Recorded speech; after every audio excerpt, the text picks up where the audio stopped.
తల్లి, ఎంగిలి కానిదేది ఈ సృష్టిలోనే లేదు. రంగనాథుడికి ఎంతో ఇష్టమైన ఆవుపాలు ముందుగా ఆవుదూడ ఎంగిలి చేస్తుంది కదా.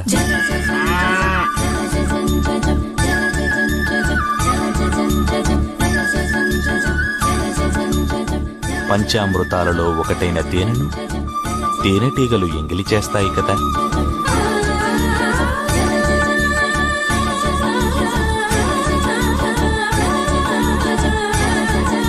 రంగనాథుడికి సమర్పించే విరిపూలను తుమ్మెదలు ఎంగిలి చేయవా?